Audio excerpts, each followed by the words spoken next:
Folks, this is the Chad Factor here for another day, and I want to give my part two to America and dive a little bit deeper into it. Some things I was missing in.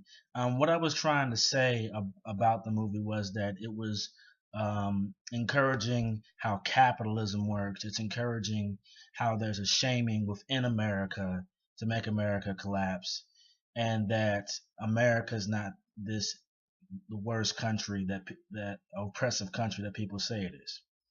And I want to get into capitalism by saying that what the movie was trying to explain was it was trying to explain an extra entrepreneurship of capitalism, that we can build things and we can grow things ourselves with an idea, and to say that we the consumers take we buy the iPhones, we are in control of how this whole country works.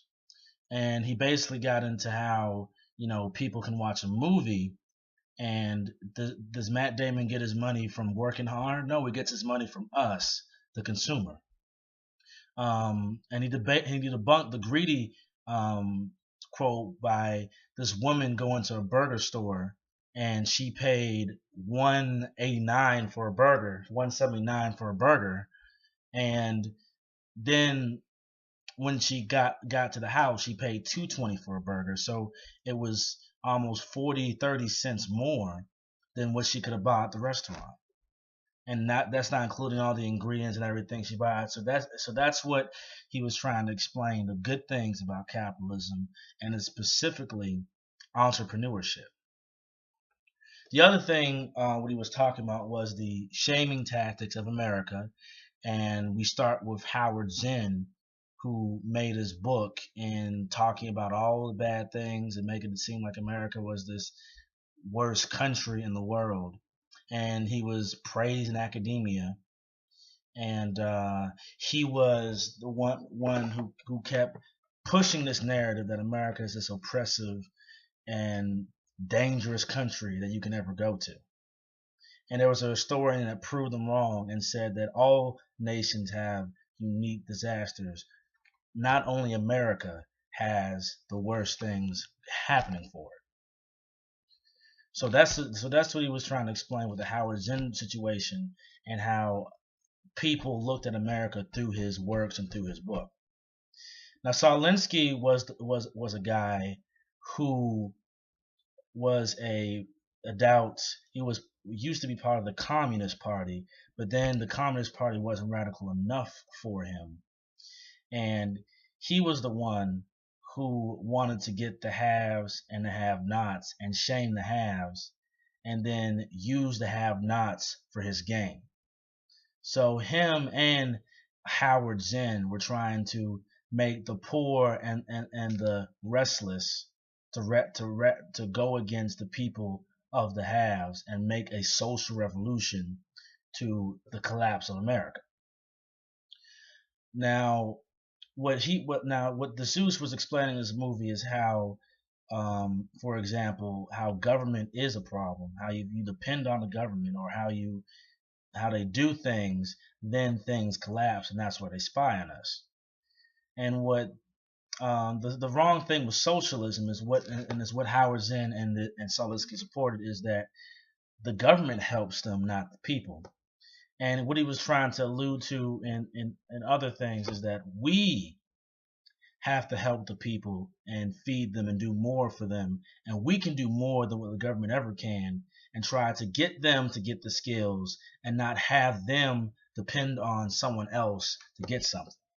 So we have to give them the books, we have to feed them and give them things, and then teach them the skills how to go on their own and do for self. So that's what he was really teaching in the movie, the greatness of capitalism, entrepreneurship capitalism, and how Howard Zinn and Saul Alinsky were trying to make this social revolution, and using shameful politics for the haves. And mentioned that Hillary Clinton is actually affiliated with Alinsky, and was actually for the radicalization, and her and Obama are basically the same because they both look to the rules of radicalism, and with Alinsky, Hillary, and Barack Obama. So that was the point he was trying to convey in, do not support these folks, don't support Hillary, and looking at what they were trying to do and how Hillary started this and how they both were part of the shaming of within America about how it was so bad and oppressive. And what really spoke out to me was that the news was using personal responsibility and having himself in handcuffs and saying he wasn't perfect, but people don't deserve to be unfairly targeted by anybody, and he wasn't perfect, and he's sorry for his crime. And I was glad that he showed that of him being in prison and showing that he still made this movie and he apologized for his sins. And basically, he also mentioned that we give food to the countries that need it, and that even when we're bombing places, we still give them food. After to the areas where the citizens are, even though sometimes the citizens do suffer, but we still give them food and whatnot.